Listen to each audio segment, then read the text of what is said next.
Good morning, everybody. Welcome to Scio Township.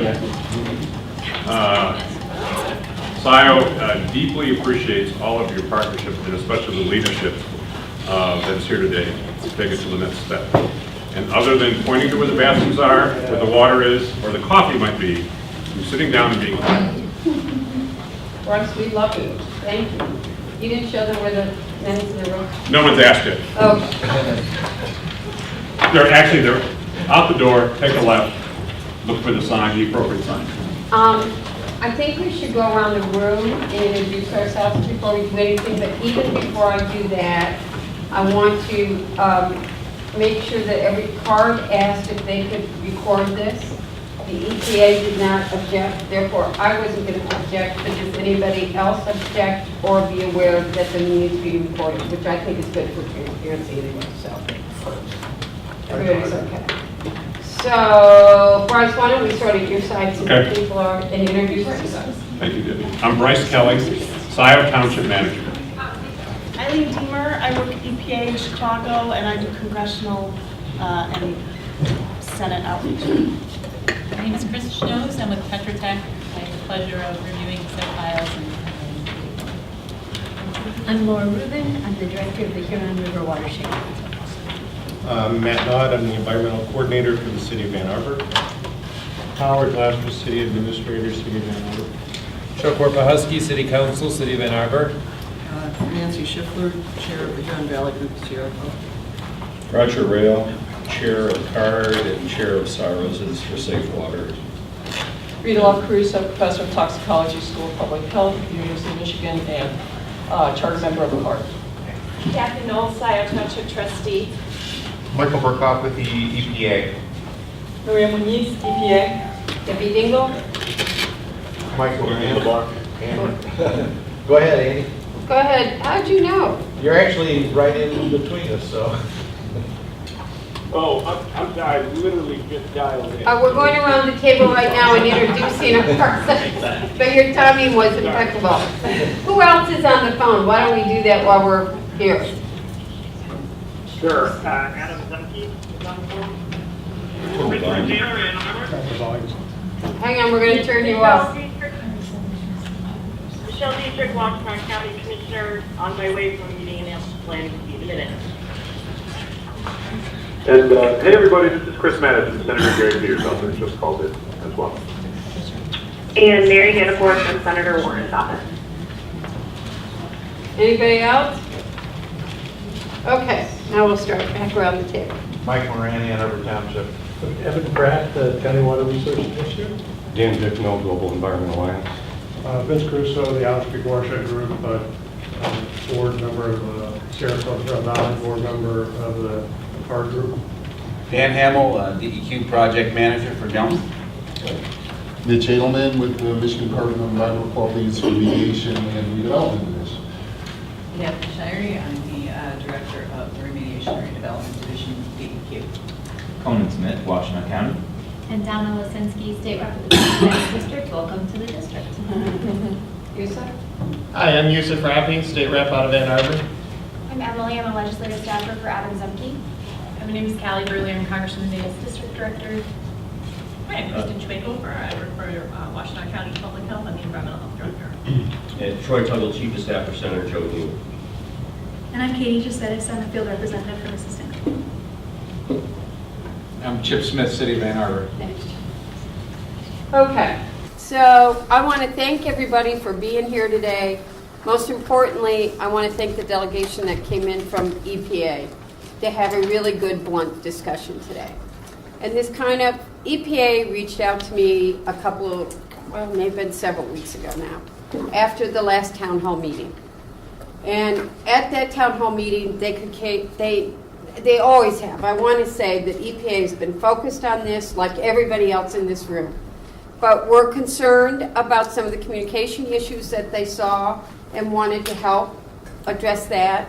There's been developments which they're going to talk about in terms of the Superfund request site to designate it. And now here is the best news. They have assigned a person full-time to the plume in Ann Arbor. So we need to know that there is somebody who is going to be watching this at every second. So Michael Berkoff, an environmental scientist, has been assigned to oversee the plume full-time from the federal level, and I think for all of us it's obviously very welcome news. I think there's some detailed stuff we want to hear about today, dig into what does it mean. And I think long-term we want to make sure that we are all working together as we have been trying to make sure that we are protecting the people of the broader community that are potentially impacted by the plume, and that we are getting the right information out to people so that they don't have to worry, that we are doing everything we can to keep people safe, and that we will not allow anyone to be endangered. There are a lot of challenges, and we all know that. I'm hoping we can accomplish a couple of different things at this meeting today. First, now that we have Michael from EPA overseeing the site full-time, I hope we can learn more from the agency about how they will be working with DEQ, local elected officials, and all of the stakeholders around the table here today on the future of the site and what their involvement will be.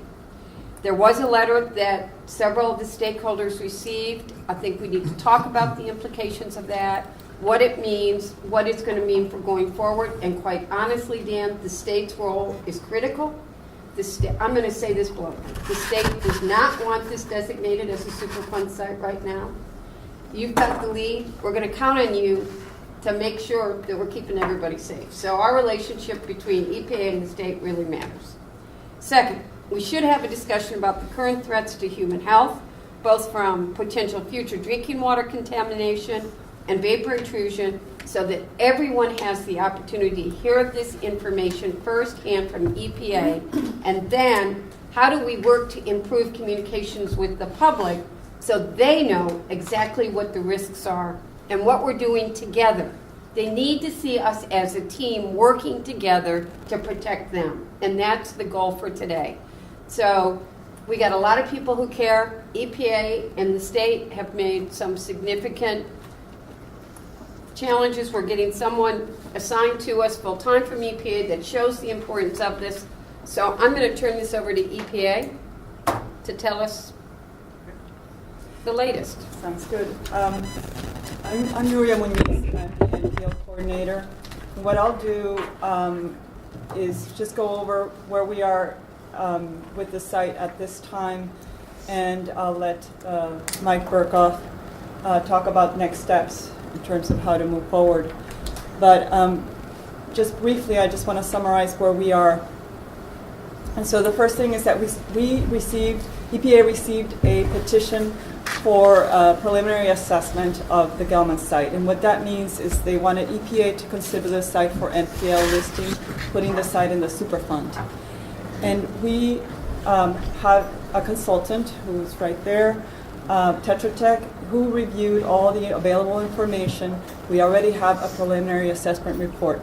Preliminary assessment is one of the first steps towards the NPL listing process. So it's a long process, multi-year process. It's one of the first steps. After review of the data, we have concluded that the site scores above 28.5. That's the magical number that makes a site eligible for consideration in the process. It doesn't make it an NPL site. It makes it eligible for the process to move forward one more step. In tandem, parallel to the PA development and creation, EPA decided to assign a technical staff, that's Michael Berkoff, to work with the stakeholders to review exposures to human health. So that was done in parallel. And also, because the NPL process, the NPL listing process is something that we do in collaboration with states on a regular basis, we ask for recommendation. Every time we make a decision on if we move forward in the process, we ask our state counterparts to give us how they want to proceed. And in this case, as you know, the state has requested that we refer the site to them so they can address it under their cleanup authorities. In conclusion, EPA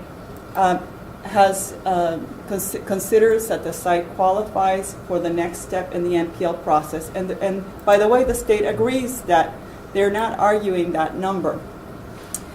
But we also believe that it is at this point appropriate to refer the site to DEQ for addressing. However, the site still remains a priority for EPA, and as such, EPA continues to leave our technical person to review progress on the site. And then I'll let Michael talk more about his involvement in the next. But again, just recapping, we have the state is the lead for addressing the site. The fact that the site scores above 28.5 does not affect that. Because the site is eligible for the further investigation on the NPL process, what that means is that it now is in our active inventory, so it's in our radar. So we have to request for reports on a regular basis. EPA does not waive our circle authority. We're still here. We can always come back into the process. And MDEQ is required, because of the status of this designation, is required to at least once a year report back on the progress. But in this case, they have agreed to report every 3 months, basically quarterly, to keep us informed of progress. And then EPA technical staff has been assigned to review those reports and keep the rest of the stakeholders involved and help with the facilitation of current conditions. So I just want to reiterate where we are in the process. I'm going to stand up because I work better that way. I can do slides if you want. Yeah, and I'll get back. But this is a flow chart that shows you what the process for NPL listing is. Here's the NPL listing. This is actually putting the site, proposing the site for NPL listing. So the site is not an NPL until it gets all the way to here. We are here. So we got the PA petition, we started the process, and then what it means is that it's eligible to go to the next process, which would be sampling, further sampling, data gaps, then we do a doc record, and then we do an NPL proposal. This is a multi-year process. So what we have decided is that at this level, we are referring back the site to other cleanup authority, in this case the state, and our response is it scores, it's eligible for going in this direction, but it's going to move to the state at this time. And we'll continue at any time if we consider that we need to go back in the process, we would move one step further. That's where we are right now. Also, just for clarification in terms of state concurrence, a site needs state concurrence, governor's concurrence to be final in the national priorities list. That's here. We need governor's concurrence here. We work with the state all through this process. So can I just summarize what you just said to say, one, EPA is staying engaged? Yes. And that's the message of today. And your engagement means that it doesn't slow down the process if we need to ultimately go to a Superfund site. Yes, EPA is still here. We're still involved. So is this process still continuing towards the end goal, or is it put on hold temporarily? We're suspending the process at this time. We're not moving forward towards NPL listing. The state has the lead. But I asked you, and so I wanted to, if something happens and it needs to move in that direction, we would move into the next step. And it doesn't, what we're doing now doesn't slow down the ultimate if that becomes necessary. The only difference is that we're not moving towards sampling. So we're not moving towards listing at this time. But the difference from a regular other cleanup authority designation is that we usually just expect a report annually. In this case, we have a technical person assigned, which is not usually done, who's overseeing those reports, which are going to be done every 3 months. So we're still here, we're not going away. I do want to mention something about the score. It is, the score we keep confidential. We don't share preliminary scores because they're not final until the actual proposing of the site for listing. So a score can be a maximum of 100 technically on paper, and it can be anything above 28.5 makes the site eligible for the next step. The site, the number does not influence our decision. Anything above 28.5 makes it eligible for the next step. I also want to mention that the way the sites, the score works is that we consider that we have the three aspects. Toxicity, so do we have a component that is going to, that can be harmful to human health? How much of it? And do we have a population that can be exposed? If you consider all those three aspects, you max out every pathway. What do I mean? If we're looking at groundwater and we look at what we have now, we max out the groundwater component. So you can keep adding more information to this very basic tool of scoring. More information will make it higher. We basically have enough information to say that the site is 28.5 or more, and adding more information at this stage will make a difference. All we can say is that the site scores above 28.5, and it's a robust, very stable score. And as you know, we are guided by the score, but we also work very closely with our states, and we need to consider other things. In this case, that there is negotiations under the consent judgment, and we think that it's appropriate to continue in that path. And so I'll leave it at that, in the same that we're still here. We have an EPA technical staff reviewing and working with the state and stakeholders to continue looking at this site. Thank you.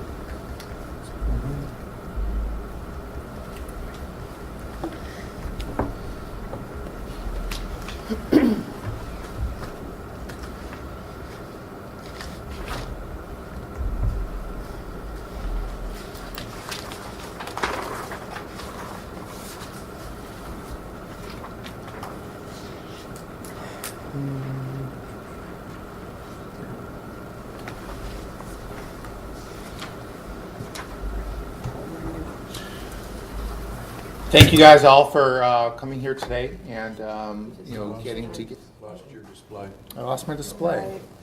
Something unplugged. I heard something go power. It's a power science issue. Actually, it looks like it's here. It's this. Okay. Nuria, look at the plug. Yeah, the Michael, plug look is- at the plug. Well, this has no light. There's no light on the projector. I didn't know whether it's on and off switch. I think the circuit breaker just went again. Aha. Yeah. I heard a. How do we do She heard a circuit pop. breaker, Bryce? That's part of why your internet was down. Bryce is leaving the room. Is there a couple? All right. Maybe you should look at Bryce. Hey, Laura, you had a question while we're...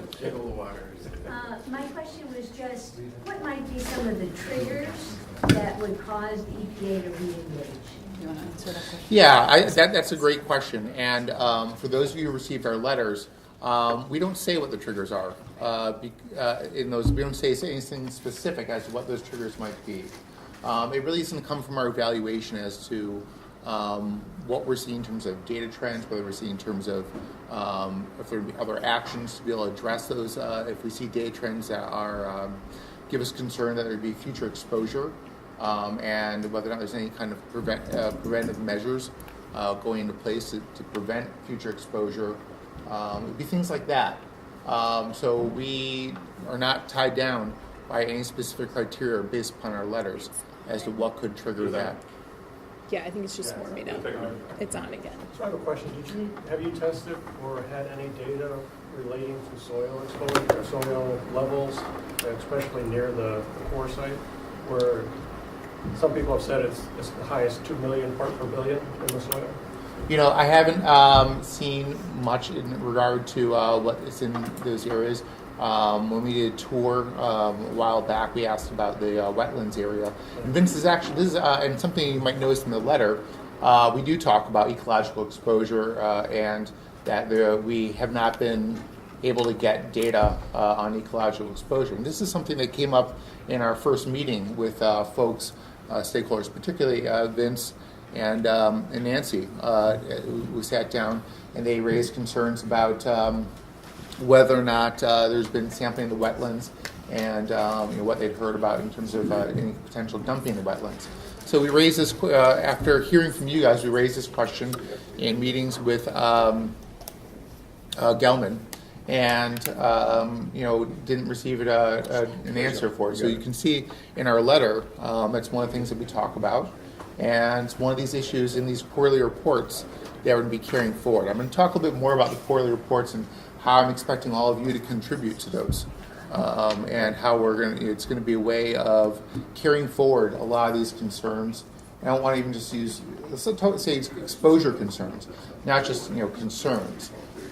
These are environmental issues that you guys are pointing out to us, and we want to make sure that we drill down on these questions of exposure and get answers that we feel like are suitable. Micah, quick question.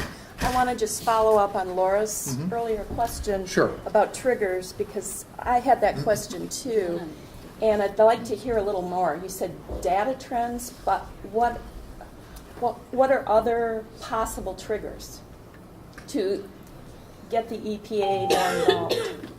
Well, I think that some of them we're going to have to figure out as we go what those things might be. Whether or not we have exposure, it certainly could be things like as whether or not we have exposures at levels that pose a risk, but also whether or not there's any kinds of actions that are going to be undertaken through the course of the consent judgment as it is.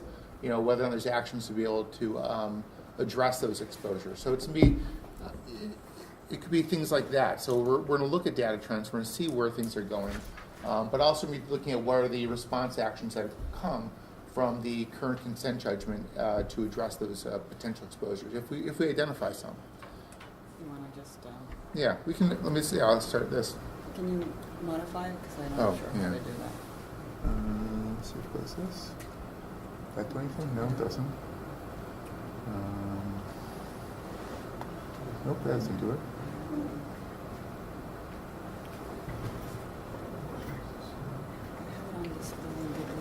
Yeah, that should be a display settings.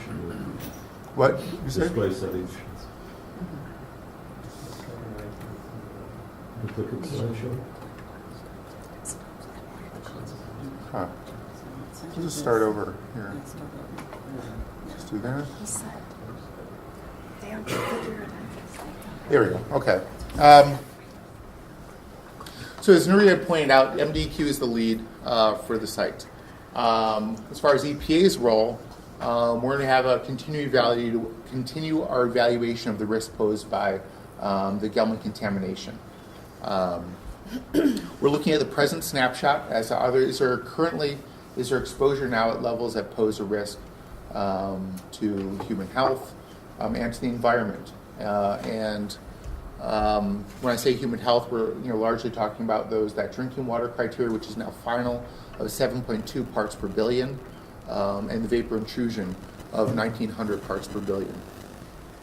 One of the things say this right now, one of the things we've ascertained by looking at available data right now is that currently there is not exposure at levels above 7.2 for drinking water or above 1,900 for vapor intrusion. That's based upon our analysis of available data. We, though, also want to make sure, because this plume is moving and because we're seeing some things at the periphery of the plume, we also want to make sure we have a better understanding of what the future exposures might hold out here. I'm going to talk a little bit. And so for these quarterly and semi-annual reports, we've asked for an analysis of the plume that we haven't seen yet in the reports that have been available to us, or that we've been able to find. Looking at trend analysis, And we've come up with this working with MDEQ in terms of what we think is necessary in order to be able to project out what might be happening with this plume, where we need to be exploring it, what we can say about whether or not this plume's expanding, what's happening at the periphery of the plume, and also in the core of it too.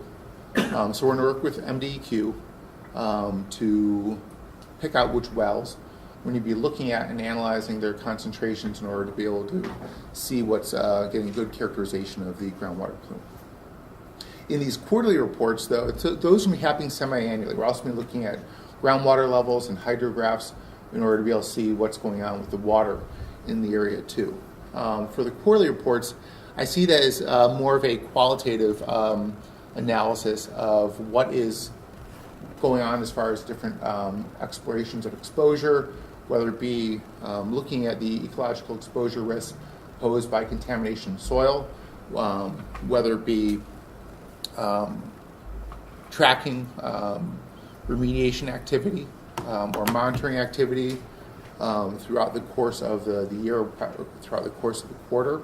I also see this as something that I'm going to be opening up to stakeholders to try and get exposure concerns from stakeholders in order to help populate these quarterly reports and make sure we're tracking through these different issues and getting answers that are getting answers to these questions.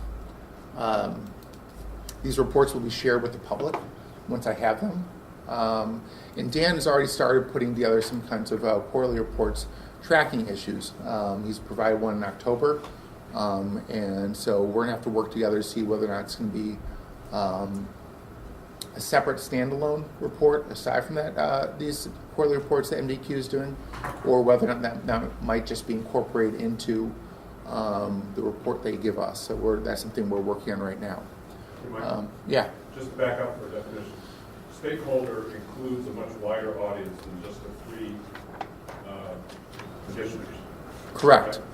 So that's everybody. Yeah, the stakeholders includes the whole public of Ann Arbor, and that's who we want to make sure we're communicating with and making sure that we have all the right people in the room in order to be able to get the message out to everyone, not just these people who've dedicated their time who are in the room today. So what's the message that you want to get out there for the broader community? Well, it's going to be to look at these, whatever the concerns are of exposure, and be able to get answers to them, so that they themselves can help track and see what the issues are with the groundwater plume and see what's being done about it. How do you do that, though, when you're not going to address anything that was in the scoring package, so that people are going to know what the exposure pathways are? I think so. By talking about in these reports, we can talk about what are the different exposure pathways, and we can, what the concerns are about people drinking water, and whether or not there's people who are hooked up or not hooked up, and whether or not where the plume is migrating towards. How do you address then the differences in concerns between the western plume and the eastern plume, where people in the city of Ann Arbor are all on a municipal water system? I mean, it's hard to talk about this site in generalities when the exposure risks are different based upon which direction you move. I don't expect to talk about in generalities. I think that there are certain issues going on in different areas of the plume, and we have to make sure that we're tracking each of those individually. What time frame are you looking at for exposure? What do you mean by that? Can you go in more detail on that question? Well, like Larry Lemke's analysis showed that the average travel time from dioxane released Wagner Road east to the river, the average travel time was 74 years to 351 years, the average. Mm-hmm. So we're concerned about the migration of these really high concentrations still around the core area, decades, maybe centuries into the future. Mm-hmm. And if we don't have enough monitoring now, and with all the data about Paul Gelman, Danaher's dioxane in our waters of the state now, we may be missing contamination, and it might be much more expensive or impossible to catch it later. So what time frame are you looking out for exposure? Are you looking out 10 years, 20 years to 30 years with DEQ, or 100 years? Well, I would expect that if you're looking at 10 years, you're also going to be capturing the issues that might be coming out in terms of 7 years. What I mean by that is that, is this expanding or not? Are we actually seeing reductions in concentration or not?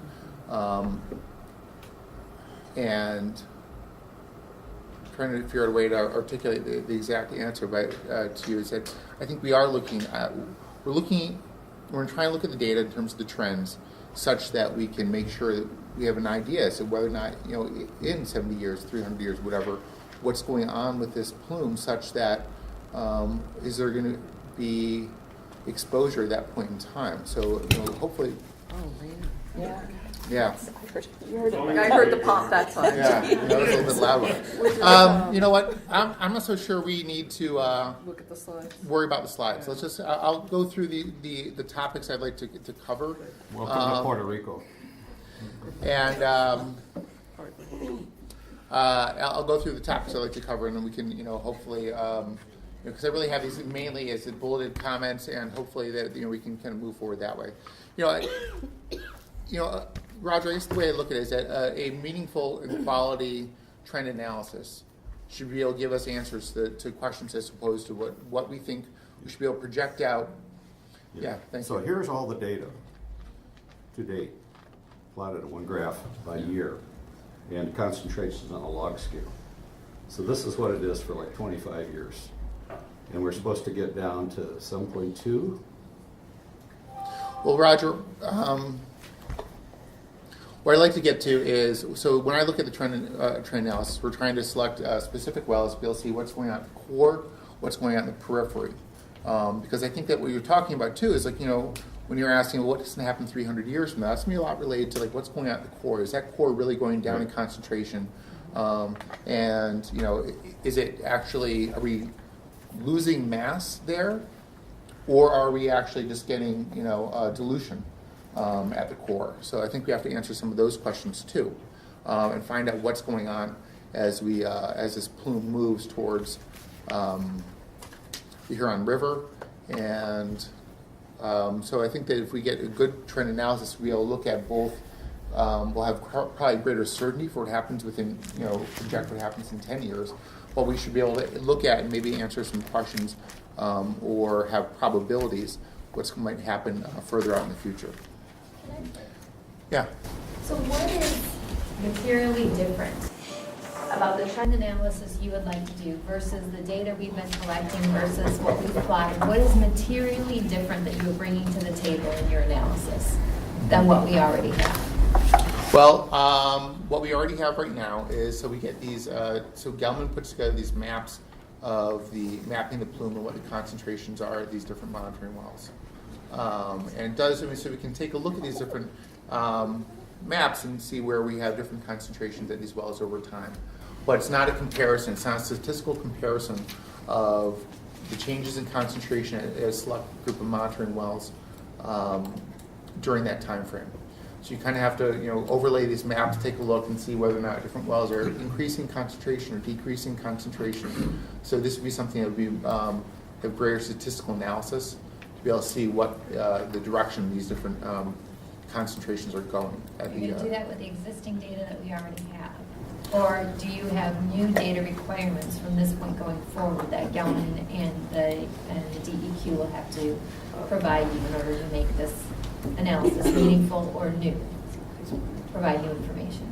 Well, that's a very good question. We think that right now there is the available data right now. As we get these analyses going, we'll see whether or not that answer is still true.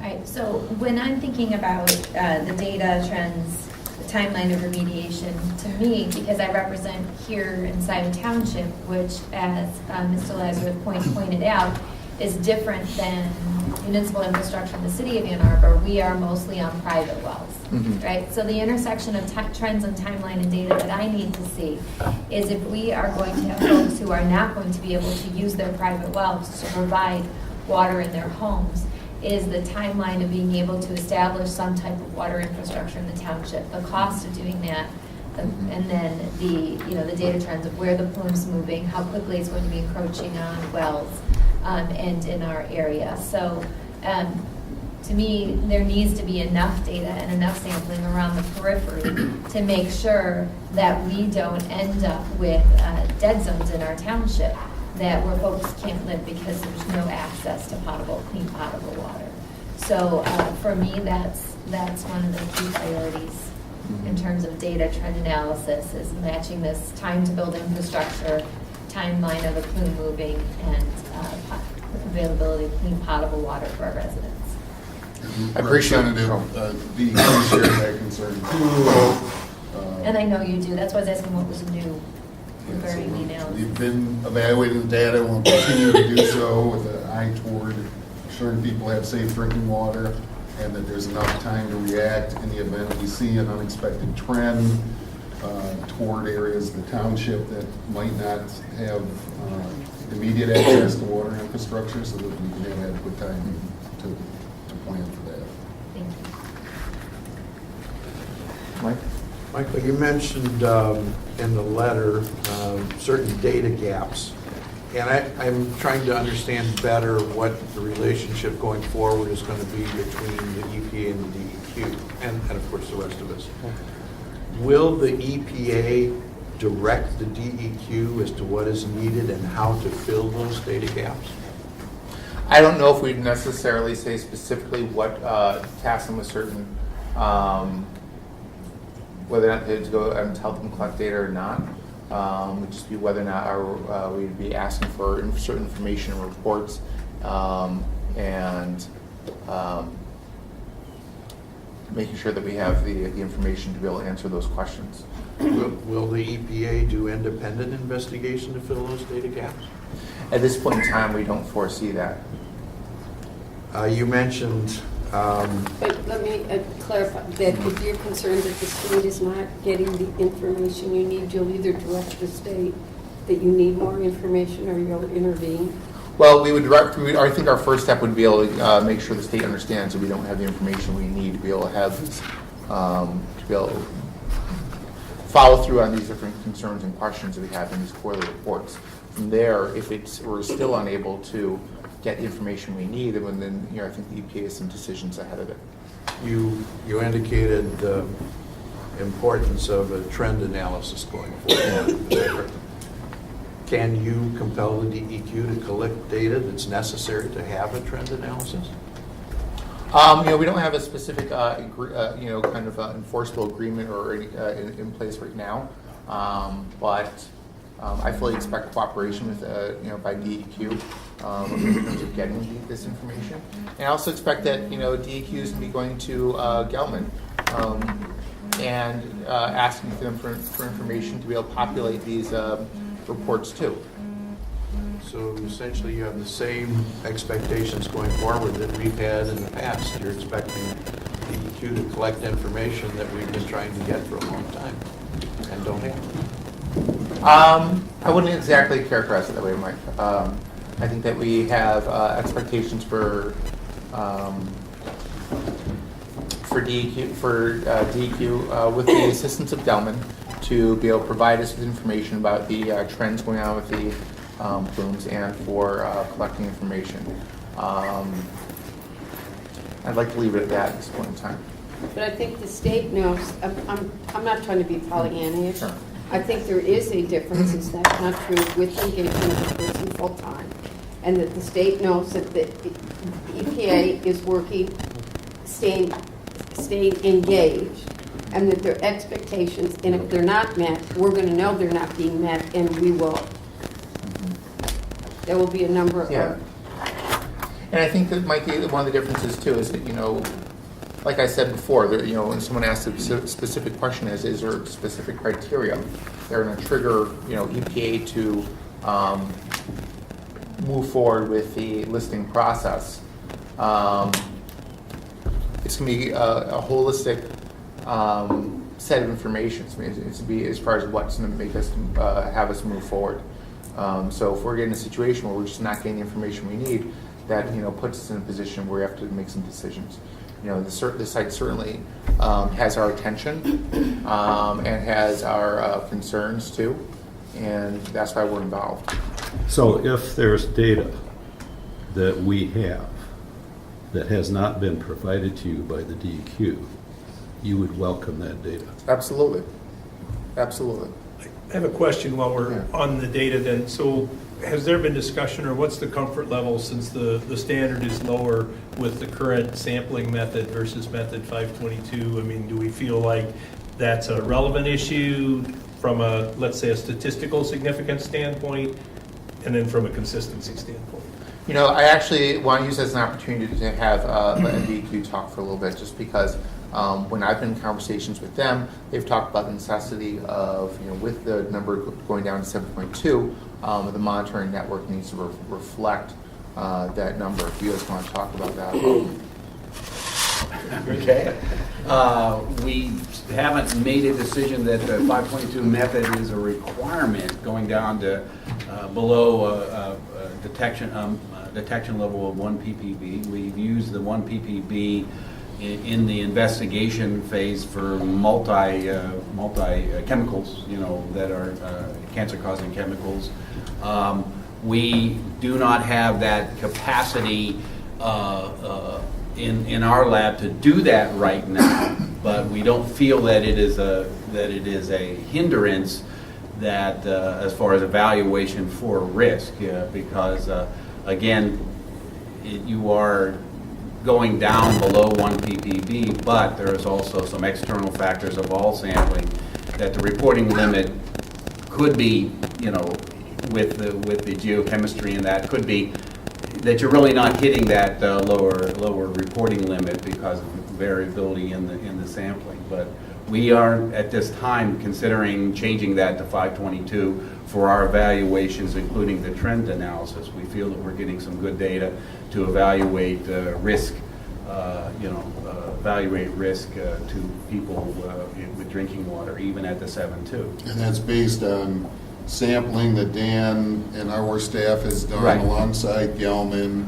comparing the 522 method, which has a 70 part per trillion detection limit, to the DEQ labs method, which is slightly different than the Gelman lab method, both inside and outside. And so some we've got external. four sample results from same wells that compare very favorably, generally speaking, and we will continue, Evan and others, to do what we call split sampling over time to compare our results to Gelman's.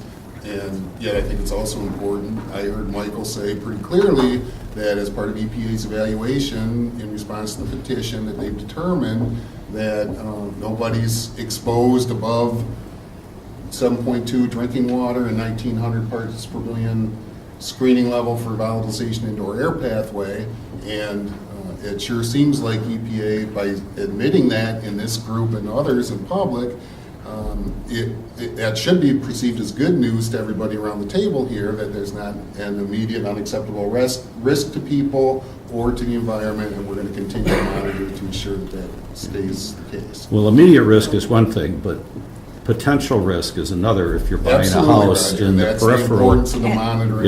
if you're buying a house in the peripheral of the plume, you'd like to have a heads up that it's half a part per billion. Would you still buy the house if it's on an upward trend at a half a part per billion? And you can't determine that unless you use the best available analysis. Roger, I'm going to kind of cut off the conversation for a second. There's a couple things I wanted to have MDQ address, and I think this will hopefully go to your comment there. The other thing I've heard from you guys is that with that number change to 7.2, that modifications to the monitoring network would be required in order to be able to monitor for 7.2. The way that I've heard you guys characterize it is that this is a network that's set up to monitor for 85 parts per billion. Is that correct? So, yeah, and let me just be very careful here, because some of us around the table are subject to a strict confidentiality agreement because There's some intervening parties, those include Scio Township, Washtenaw County, Huron River Watershed Council, and City of Ann Arbor, along with the DEQ, have strict confidentiality agreement because of some settlement discussions. What I can reiterate is what we said in public numerous times prior to the adoption of the 7.2 cleanup criterion back when we were living with 85 parts per billion. What we've said publicly, and I will restate again, is that based on a reduction of an enforceable criterion from 85 to 7.2, the state would take the approach of working with Gelman as the liable party to first identify the extent of the contamination based on that new lower number, now 7.2, and determine whether the remedy's protective based on that new identification where the contamination is, and monitoring, certainly an adjustment to the monitoring program would be part of that. Because of where we are with our negotiations, we haven't formally changed the monitoring program, but Dan does work with Gelman and monitors wells at a mutually agreed upon frequency. And I'm, again, I think we should all be somewhat relieved with EPA's finding, based on their independent review, that there's not an unacceptable risk currently based on 7.2. But Mitch, did you just say that you didn't change? Did I hear something wrong? Did you just tell us that you're not changing? No. Because you're in this confidentiality agreement and therefore... That's not what I meant to I say. thought your question was very direct.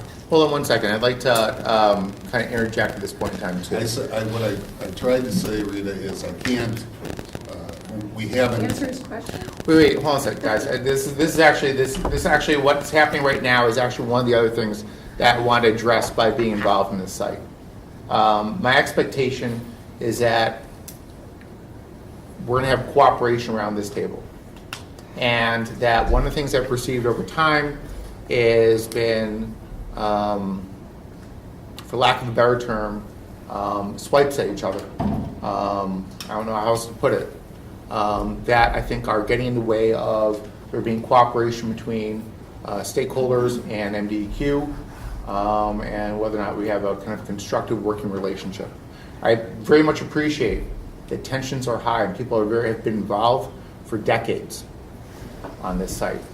There are people involved for decades who've, for example, Roger has been involved for decades on this site and would very much like to see certain things happen soon, so that he can have confidence that his involvement has meant something, has affected change. So I get it. There's a lot of people who feel very intensely about this. But we're certainly not going to be able to work together if people are taking a hard tenor or a hard approach in terms of our communications with each other. And I would just ask that you were able to kind of put aside any kind of frustration you may have, be open to listening to each other, and certainly be able to pick our words such that we're communicating with each other in a way that's respectful and that is productive. So, what I was trying to get at here in terms of my question, and I think in some ways they did answer, was that the monitoring network we have right now reflects analysis, is able to analyze for 85 parts per billion. Mitch is somewhat, he's I wouldn't say tongue-tied, but basically, there's his ability to be able to speak freely about what might be happening in terms of the consent judgment is very limited. What he did say, though, is that, with 7.2 going final, and there being a monitoring network that is tied to, in the consent judgment, talks about monitoring for exposure, and it's tied to being able to, for that drinking water exposure. And what I heard from Mitch here in this room was that would have to be revisited potentially in order to be able to make sure that we're getting compliance.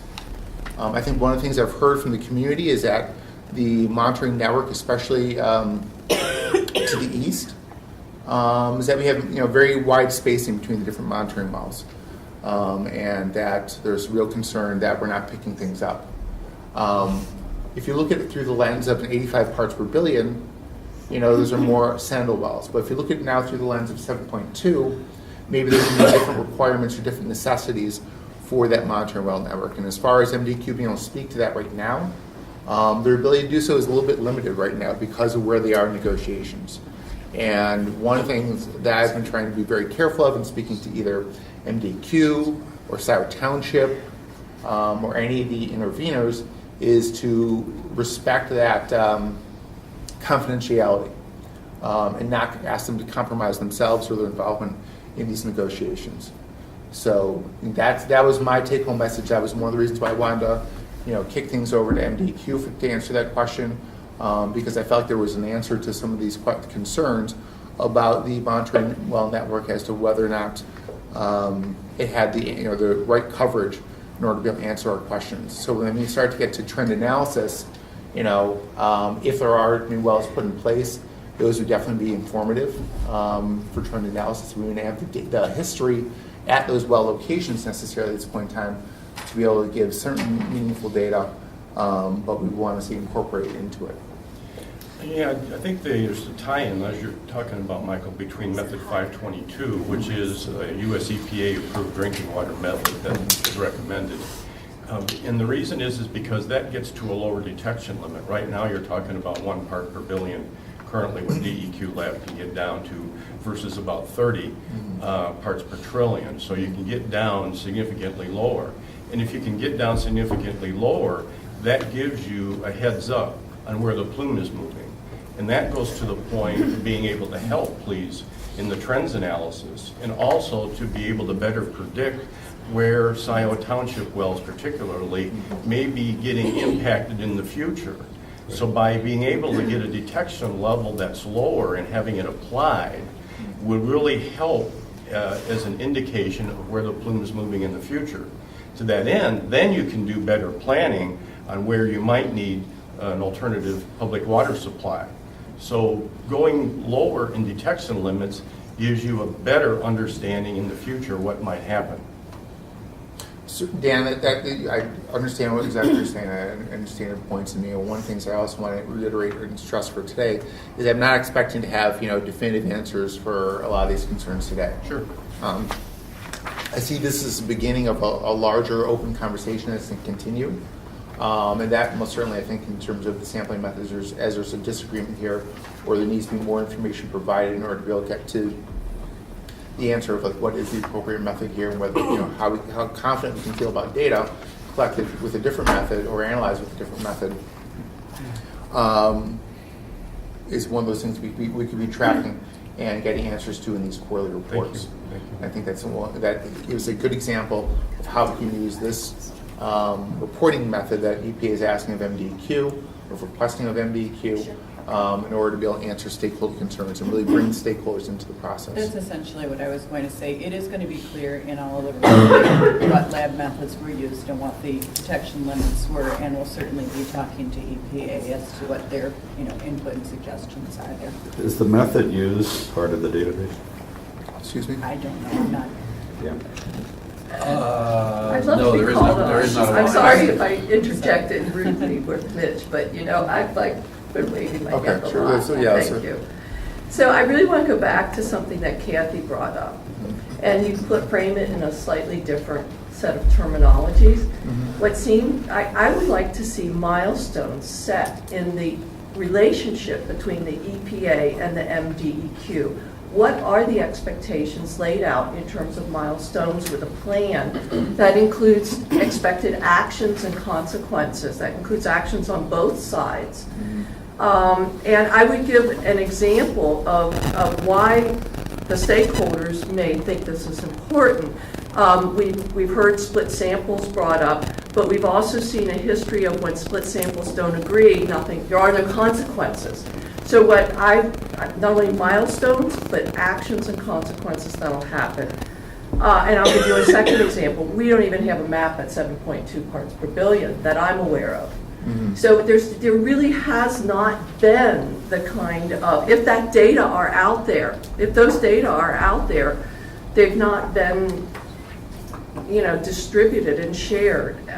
So there's that. And then the wells, the number of wells, it's, I'm not an engineer and I don't do site remediation, but there have been people at CARD who are former remediation consultants, and they say that the sampling wells for this site contamination are very sparse compared to what you typically see, not just on the east end, on the west end of the plume, but we also have now the shallow plume in Ann Arbor. We don't have permanent wells yet to be sampling that, but we know that it's going to hit the surface before it hits the river, and so we need more wells. And we need them to be permanent. And so I'm sorry, Mitch, if I sounded rude. I was feeling a little frustrated that I wasn't being seen. Partly it's my seating, I know. But I do, and I think the bottom line was that you felt you couldn't really directly answer the question. So that's a shame. One of the things that, as far as the permanent wells, we've had, and we kind of open up this conversation that I've had with MDQ about this. Looking at the shallow groundwater data, Vince has talked about the near surface groundwater data in Ann Arbor. And Michigan's approach was to initially put in temporary monitoring wells and take a look. It's a faster and less expensive way of taking a look and seeing what kind of data we have. And what they saw is they were seeing very low numbers in single digits in many places, maybe double digits. When our comparison, when the criteria we're comparing against is 1,900 parts per billion, that was, in my mind, I thought that was a sufficient way and a way that EPA would be addressing, looking at that, doing that study. Taking a look and first going in with maybe putting in temporary wells.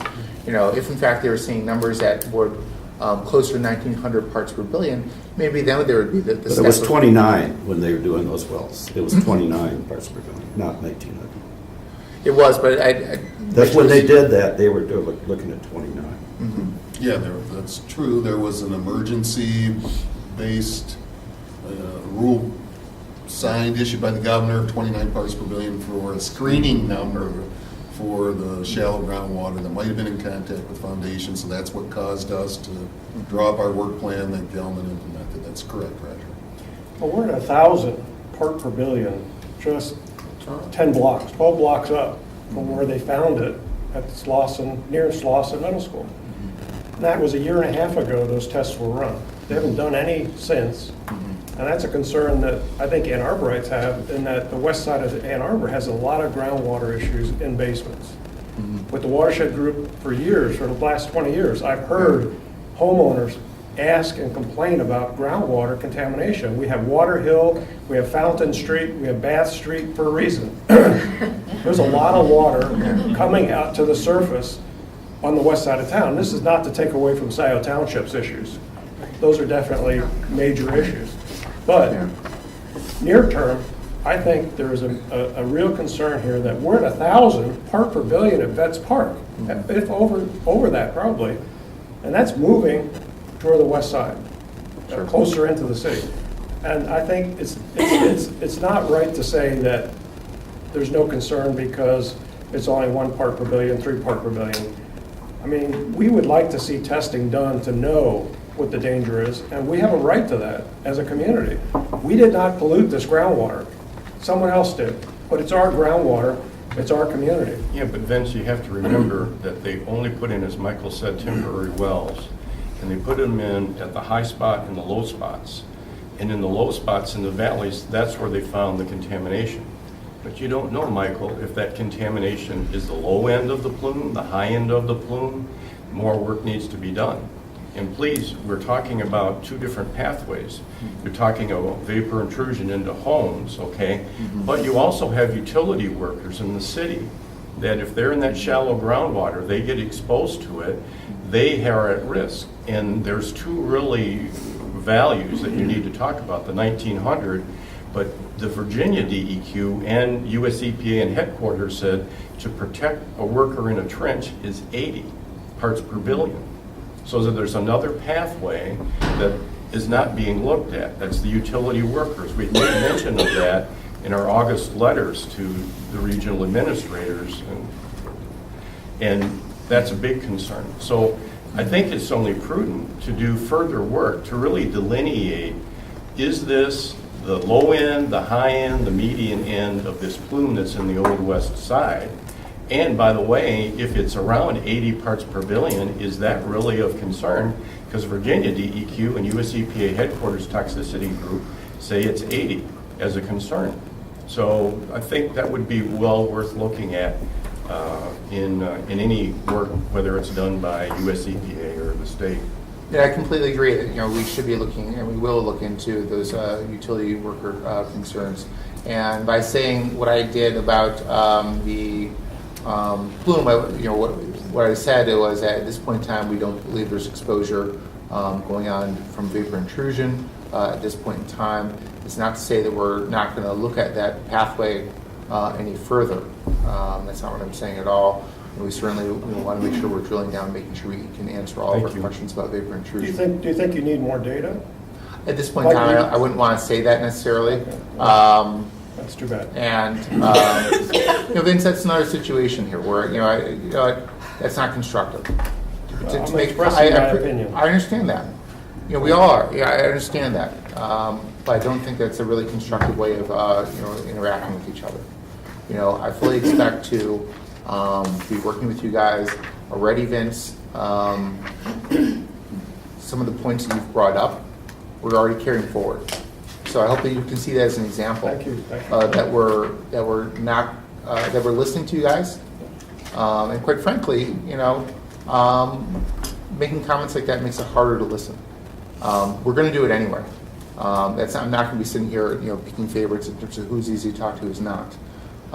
But having a more comfortable discourse, I think, is beneficial to all of us, whoever we're working with. Thank you, Michael. That works both ways, by the way. It does, absolutely. So in the last several years, the amount of information we've been getting from the DEQ before they make decisions has dropped quite a bit. This is a graph of the documents that they release in monthly submittals.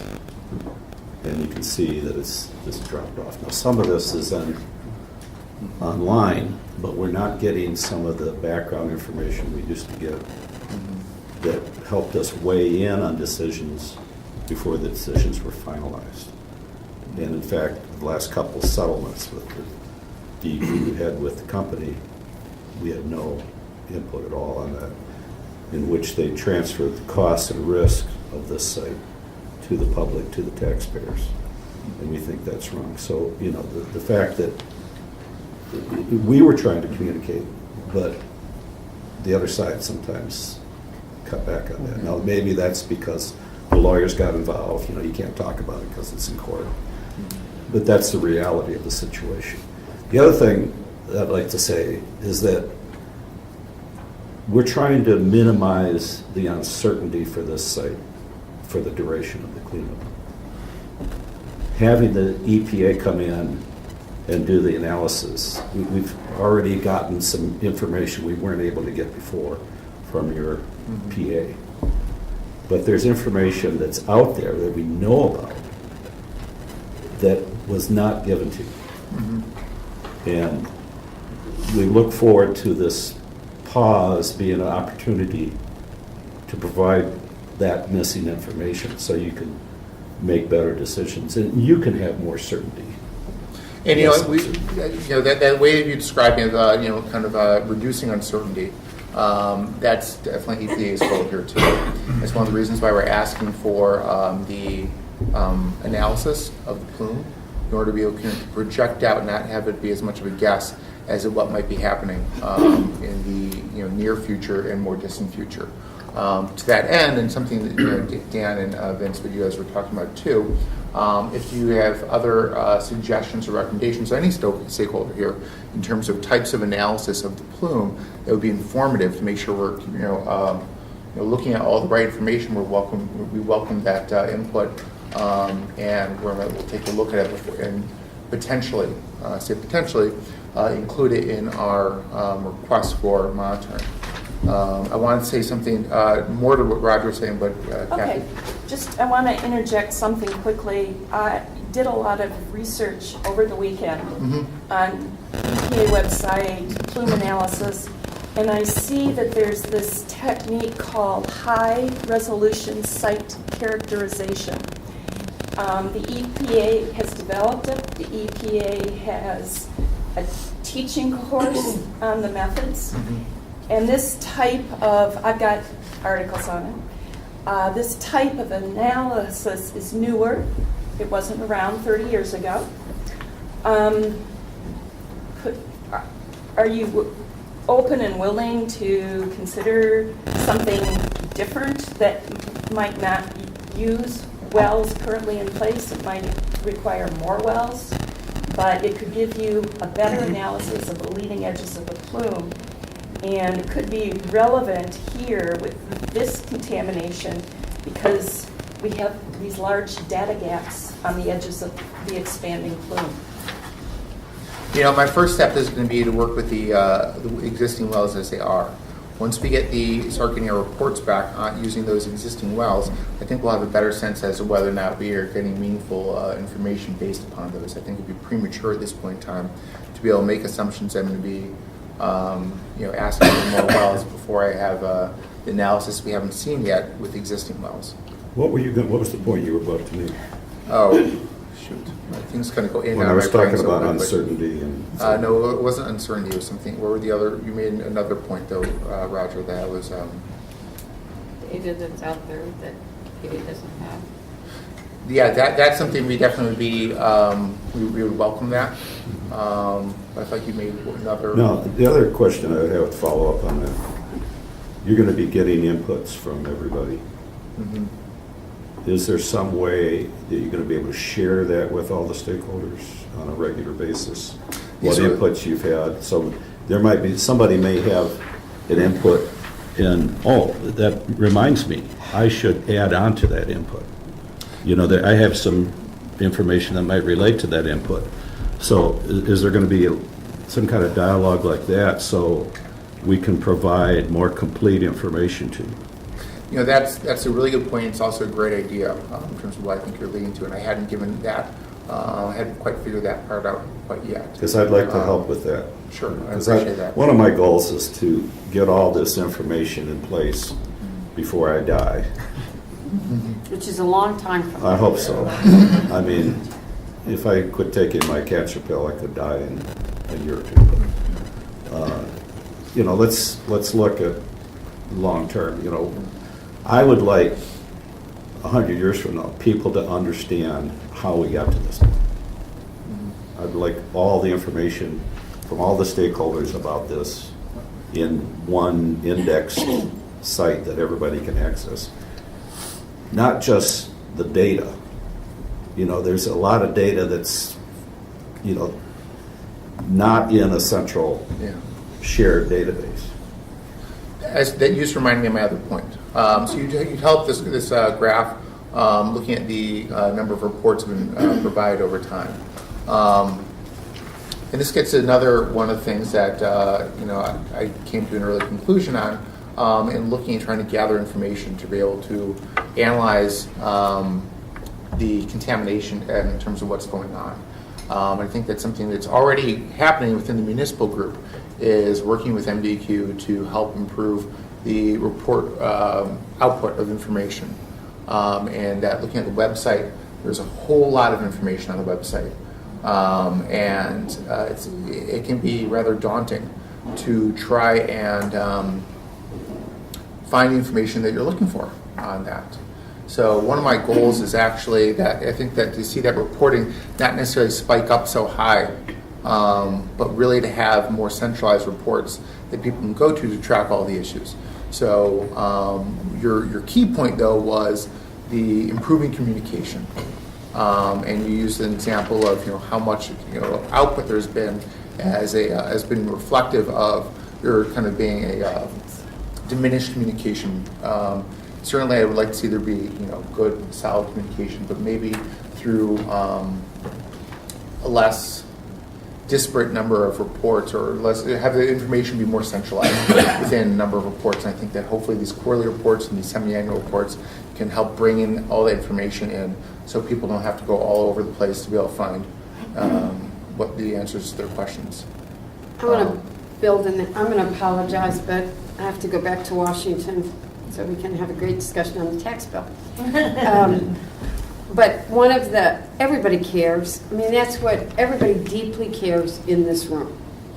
And EPA watched the last town hall, and we've got to do two things. It's one, how do we improve communications between all the stakeholders? Dan, right about trying to reduce some of the tension, but the public wants information. And it's very complicated because we've got parties to a lawsuit that are bound by confidentiality. We've got this day. So I'm not going to give an answer, but the last town hall was good and bad. People were desperate. You saw by the number of people who attended to get information, but we weren't at our best because there was so one of the things that needs to come out of this meeting is not only the quarterly reports with the EPA and how that's made available, but how can we, within the confines of different players having different legal situations, we all care about being transparent to the public. What is the best way to have town hall meetings or communicate to the public about what is happening that is a calm meeting? Who are the right people to hold them? How do we communicate? I don't have the answer. I'm going to leave that with you, but that's another thing we really do have to talk about. Thank you. Thank you. Thank you for having the meeting. No, EPA, I'm going to say this. EPA reached out to me. They watched that last town hall. And I will admit, I do call EPA a lot. I've learned more about Superfund sites between McLeod Steel and the Plume than I should have to. And by the way, just in case anybody wonders, the tax bill eliminates brownfield site tax. We should be worried about that kind of stuff. But we're all here because we care. That's what we all have to remember. We care, and we care about the public. So I think EPA, I view it as a good step that someone's assigned full time. I know the state. We just have to, we are going to make sure that nothing bad happens in this area. And how are we going to do it? And we got to do it together. And there are more parties here than you normally see. And by the way, but isn't it great so many people care? Lisa? I just thank you for having this meeting. I want to add, though, to what you said based on our town hall meeting that we had. I think the way that we can create stability in this conversation is by getting results. That's the clear ask that we got from people at that town hall, is stop talking to us and actually do something. So I don't expect anybody to be civil in this conversation until we can show them results. I don't expect that of my constituents, and I think that I don't know that can be expected in general. I mean, people were like talking to me afterwards about how they could, throw their own private dollars together to start doing some cleanup. People are desperate to get this situation resolved, and until you can start showing results, I don't think we can expect much stability from our constituents. That's true. Yep. And we also, Bobby. So going back, so the question I have for Kathy, Mitch, and Dan. Michael and Nuria have presented this. Congresswoman has set this up. Is DEQ good with all of this? I mean, are we on the same page? Is there any disagreement? No. Okay. I think EPA and DEQ are in sync. We have discussed the quarterly reporting system, and as the EPA mentioned, that is in fact over and above what they normally do for OCA sites. That process is normally a once-a-year check-in, and we do across the state have other sites that are designated OCA. So this is a much closer relationship than we would normally have, and we welcome that. I think it's a great idea. If I could interject here too, MDQ has been very cooperative and very helpful throughout the two kind of parallel processes that have been going on here. I know in speaking with Nuria that as far as getting information made available so that we could conduct our PA, they're very helpful in that regard.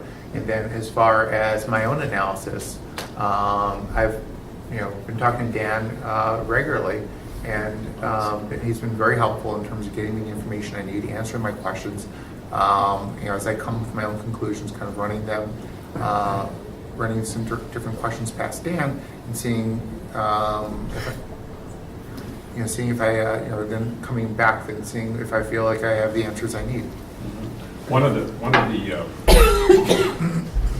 points that I complain about because of the way that I structure my job as a manager is that we still haven't described the pathway. I mean, going to Yusuf's point, I'm convinced that we have all the right people in the room. I'm convinced that we have all of the technical knowledge, the ability to analyze all the technical data. And I think we start, to some degree, we start delivering results which hopefully gets us to improve civility when we describe the pathway. I don't know what the pathway, I know what I want. So I've got 5 grandkids. I'm going to make sure that their life is safer. And I have to have a pathway to get there. So one of the benchmarks, milestones I've got is to encourage us to get to the pathway. That is, I mean, Dan has done a good job, albeit we remind you a lot, of keeping us informed of changes. That's a great start. And but obviously there's a long way to go. But get us to a pathway, and if we can start talking to people about the pathway, we begin to satisfy what Yusuf's appropriately pointed out. I will tell you, I'm not directly involved with the negotiations on the consent judgment, so I don't have the confidentiality issue. Of course, I also don't have the information because I'm not involved directly with them. But my hope is that, in fact, resolving the issues with a new amendment to the consent judgment will start to provide us that pathway. And again, that's where we need to be, is to know what our goals are and how we're getting there. And we've heard the frustration about the fact that there's information we can and can't talk about. The information you all need to know is available to be heard.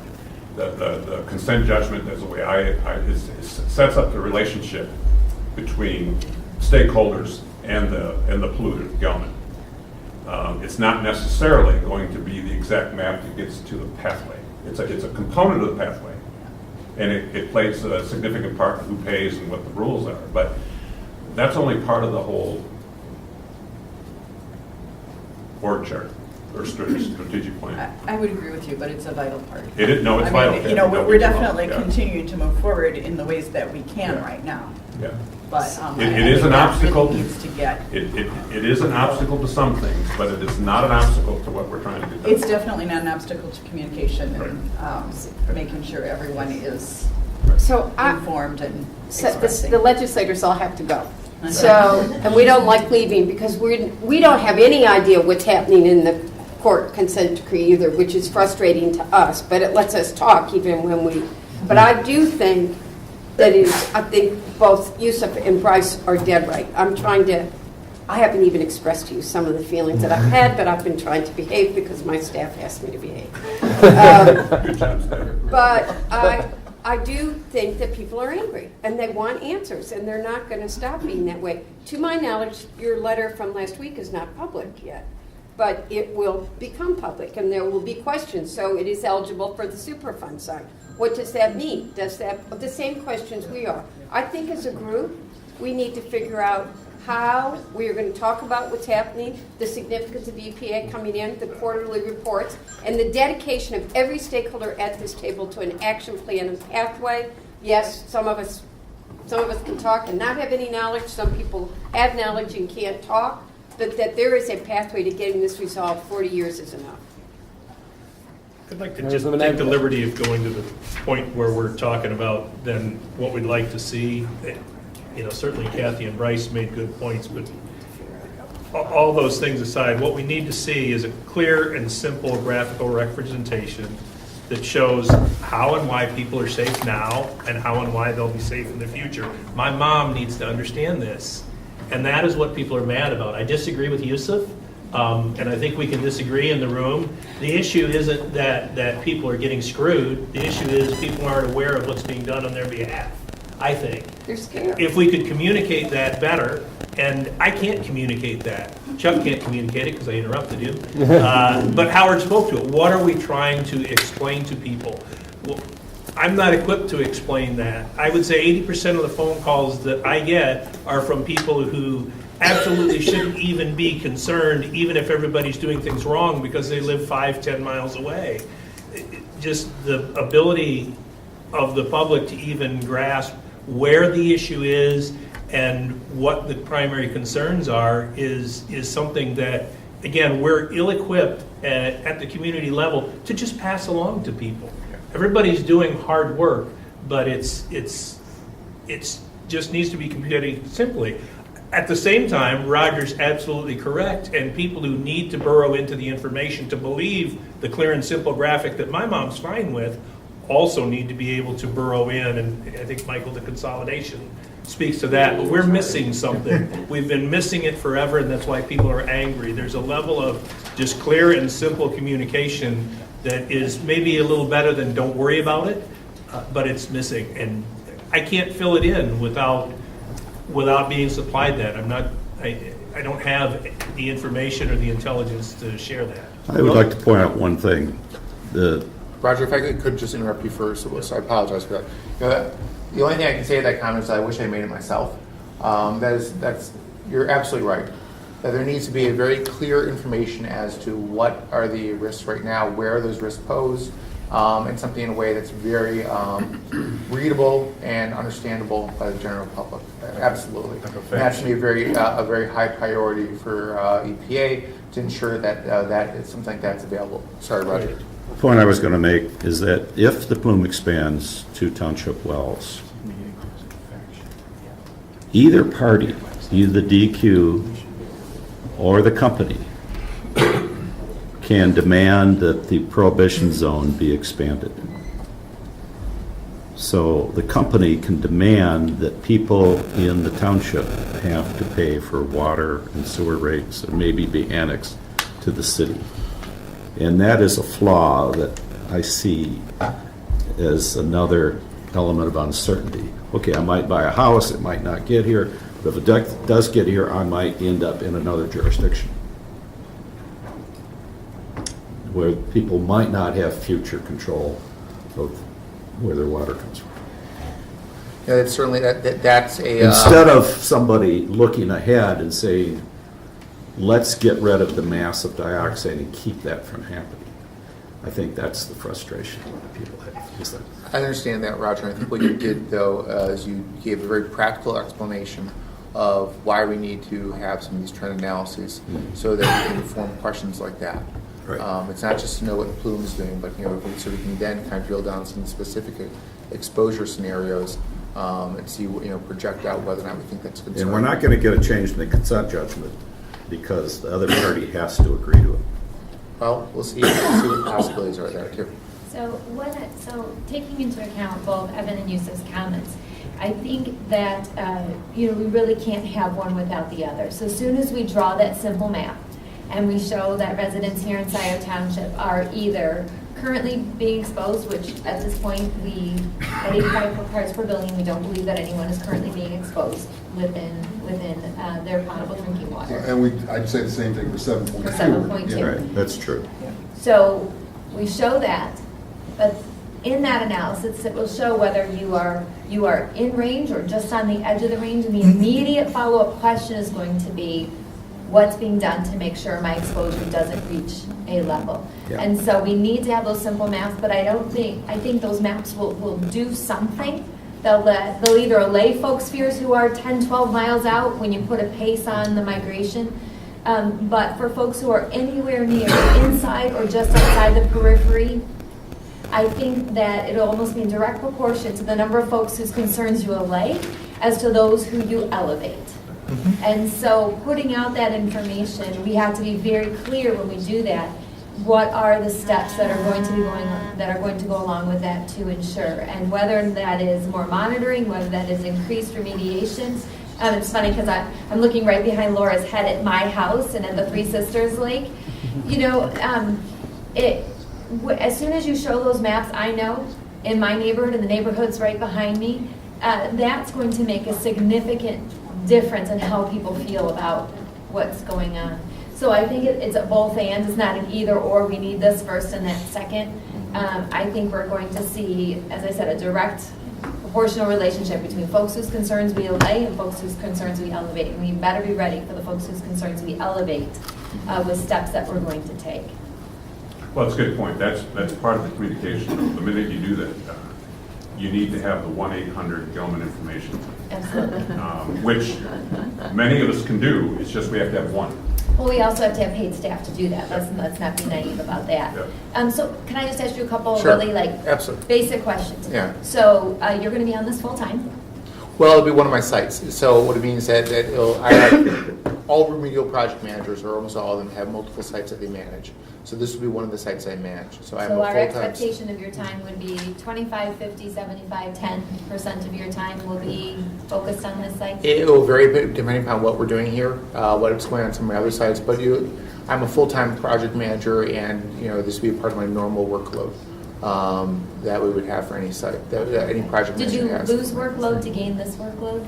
I had previous workload that I no longer have, and that so this is brought in to fill in my workload. And physically, where will you be located? Chicago, but in the past I've worked. Well, one of my other sites I do work on still is Alley Landfill. Actually, all the landfills for the Kalamazoo River Superfund site. I'm part of the team that manages the Kalamazoo River Superfund site. And in the past, when things were more intense in terms of our work on the Alley Landfill, I would meet folks in St. Joe's. I've already talked to Mitch and to Dan about the possibility of doing that. It may not be just meetings with MDEQ, but with other people too. That helps increase the frequency with which I can get out here or get and meet people face to face. I often find that face-to-face conversations are far more productive than even very lengthy phone meetings. So I'll probably seek to do that and kind of minimize the impact of me being located in Chicago. And in terms of the stakeholder group communications versus the coordinator, I apologize. I also have to be in Lansing to discuss items at noon, but which is why I'm kind of pressing my questions. In terms of our expectations as a stakeholder group, with how often you'll be communicating with us versus the quarterly and semi-annual reports, what expectations should we put around that? One is unfortunately that with the slide presentation not working, is I was giving my contact information. So I fully expect any of you to feel free to contact me at any point in time if you have any questions or concerns. Roger had brought up the idea of maybe there should be some kind of central way of tracking where the different concerns people are bringing to me, so that everyone can know what's being looked at. So I'm not operating as some kind of black box, but kind of an open source type method. Set up a Slack site. Something like that. So I'm going to have to figure that out. I don't have an answer to that question right now. Thank you. Yes, part of the frustration on this, learning what the pathway is right now we're under judicial conditions that initially restricted what we could do, and now it's sort of restricting what we can know. And I think there's a strong need to make sure that judicial process doesn't extend out to years. I totally agree with that. Yes. We need some way of at least getting information out in a way that says this isn't a black hole over here. Bryce, I'm going to send you back to the drawing board for a terminology or for a different vernacular pathway. And there was a reason being that, pathway, I think about exposure pathway, whether it be drinking water or vapor intrusion. And I want to make sure we're keeping our vernacular separate from each other as possible.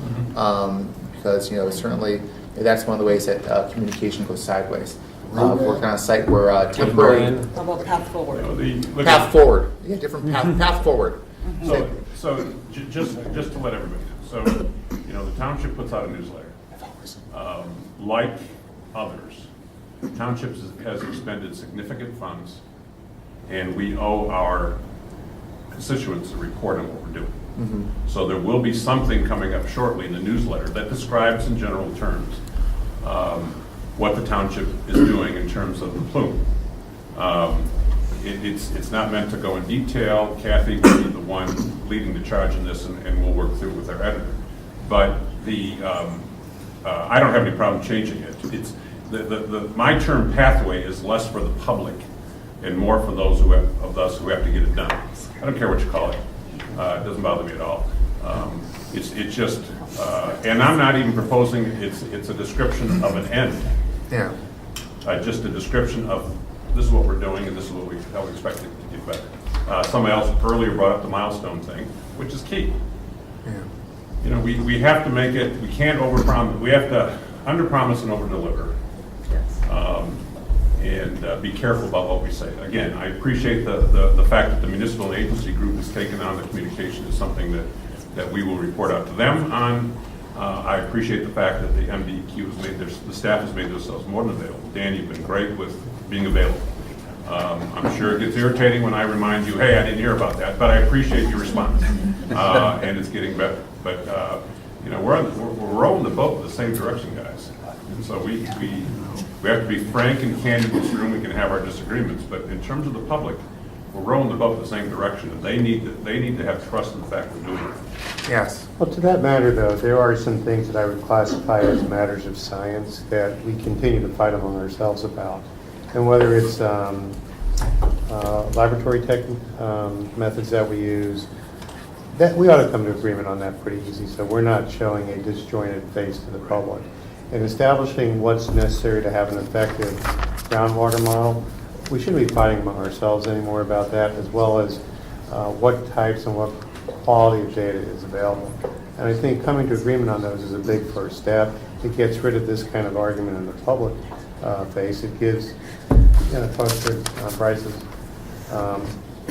issue of a path forward is getting past that so that we're in agreement on that. It shouldn't be that hard. There may be some additional cost, but if anything, if it can be boiled down to a matter of dollars, you ought to be able to figure out how to do that.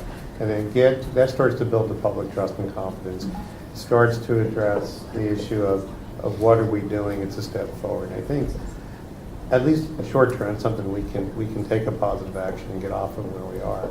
I do agree with the statement that we can't let the attorneys drive this process forever, because we know we have a recalcitrant, responsible party who can delay this for many generations to come. There's got to be a point in time where we just stop with that.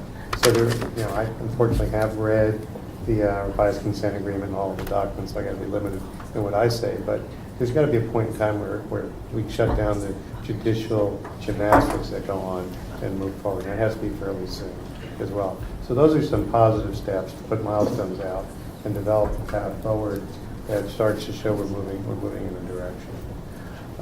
I would just ask one other concern is there's public health, very real public health and environmental impacts. There's also the uncertainty on how it affects potential property values, which is a bigger issue, I think, on our side. That's got to be part of the discussion going forward as well. But and I agree that it's certainly secondary to protection of human health, but property it is an values. issue.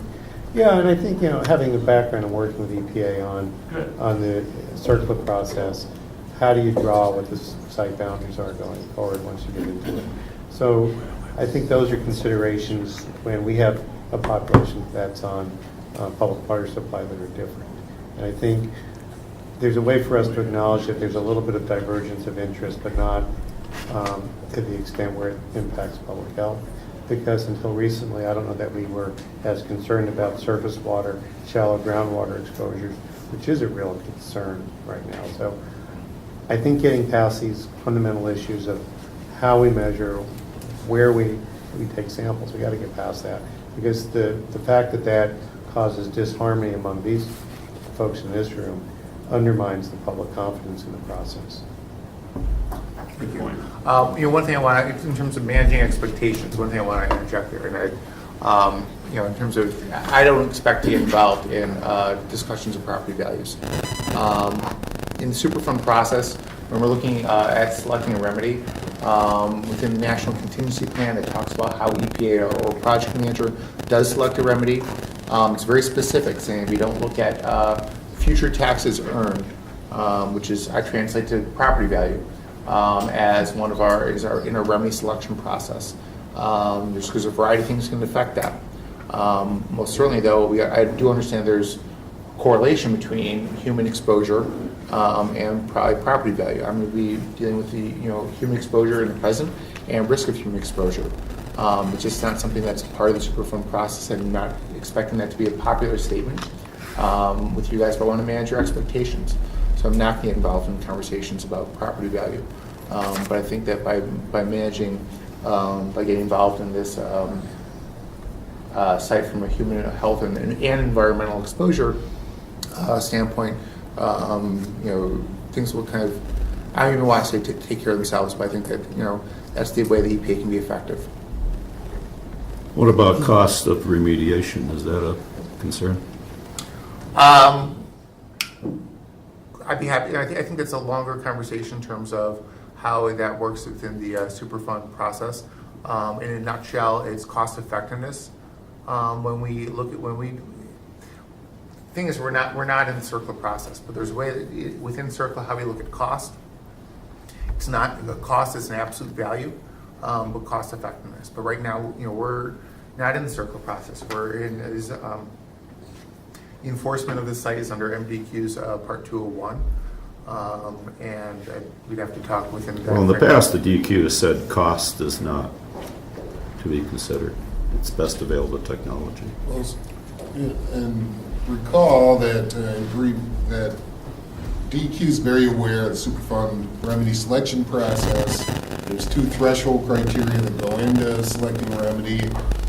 Those 2 are overall protection of public health and the environment and compliance with what's called applicable or relevant and appropriate requirements. So that's state and federal laws, and where there's a more stringent one, be it a state criterion or a federal criterion, that would be an applicable or relevant appropriate requirement. Then you've got 7 balancing criteria that include the cost, effectiveness, implementability of remedies, long-term protectiveness and effectiveness of remedies, community acceptance, a number of other balancing criteria. So DEQ is very experienced and familiar with these remedy selection criteria, and they mirror the state environmental law as well. The difference here, and I think Vince bring up the fact that it's not just a DEQ decision-making situation we're in. We've got the courts involvement too. So we've got I've heard references to the law of the case for some of the decisions that have already been made in these 30 years of litigation that we've been involved in.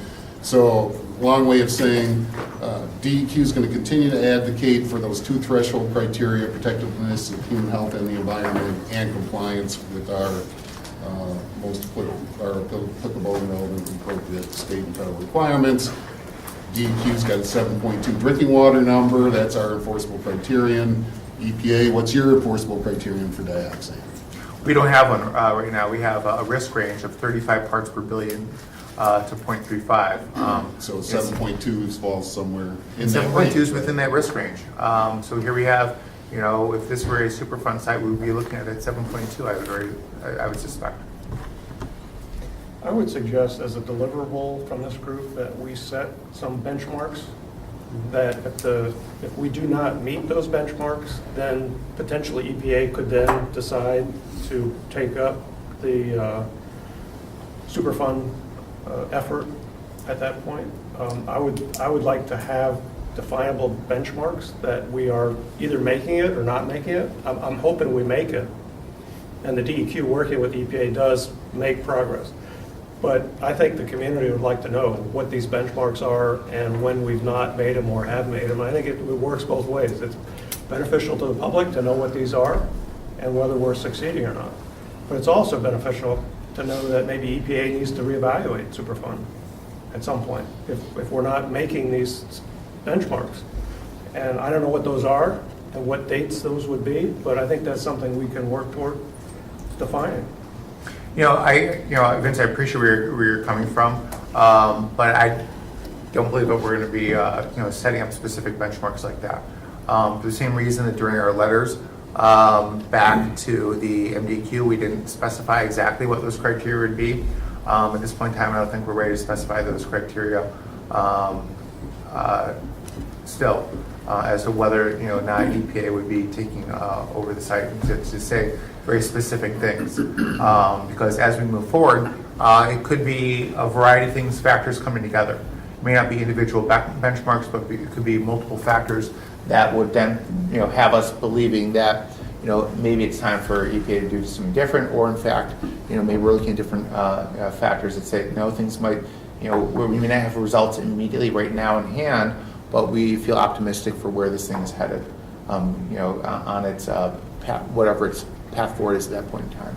So I don't think we're going to be at this point in time willing to set down specific benchmarks, but we completely, I appreciate where you're coming from, and that we have to have expectations on what needs to happen moving forward, but I don't think that's going to be something that EPA has been doing as far as saying very specifically, what things have to occur, or EPA is taking over. So can you say right now that EPA does not have benchmarks that they are going to use in this evaluation going down the line?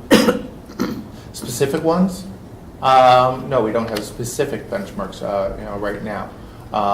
What we're going to be doing is, we rely upon these quarterly reports to inform me of where things are going, and it's also informing the public too, as we share them with the public. That's going to help us know what's going on with this contamination, and whether or not there's actions are coming to, if there are concerns that specific concerns of risk of exposure that we see coming down the pipe. Then if there's actions that are already potentially in place to be able to address those, then it's things like that. I'll throw one out. Maybe 20 wells contaminated in the last 6 months, or 100 wells. Well, you can't make that determination unless you know more about what the problem is, and we haven't sufficiently defined the problem. So I think we've got to have some consensus on when we've defined the problem adequately. Thank you, Roger. That's a good point. Thank you. Just a quick question, just taking a step back in terms of the process and in terms of when Scio Township and every township in the Sierra Club preliminary assessment. Have there been any changes on the federal policy level that affected you in terms of making a determination in terms of the preliminary assessment? No. We're beyond and then come right back to you. I'm also very concerned about the communication and the lack of communication on the platform for it. So one of the things I'd like a little bit more detail about these quarterly reports in terms of are you giving the EQ a template that you use with other OCAs? Is there a website where this is posted? Is this something we need to FOIA? Is this something you post? Is there, I know we've talked about communication, but is there anything from the EPA's point of view? I know on the Allied site you talk about there's newsletters that go out. Is there any kind of transmission of this information to the public? Well, the FOIA thing, we will be making sure this gets transmitted to the public, and there's not going to be any necessity for FOIAs on this. As far as how these reports might look, DEQ is, like I said, they've already started putting together these quarterly reports for their own purposes. I think that what we might be asking them for these for the quarterly reports to us that we would then also share would be fairly similar. But it would be, we'd be discussing with them, saying what issues we'd like to see addressed, or at least, and even if there's not been any progress on it in that particular quarter, just to have it out there. These are these concerns that we need to then track and move forward with.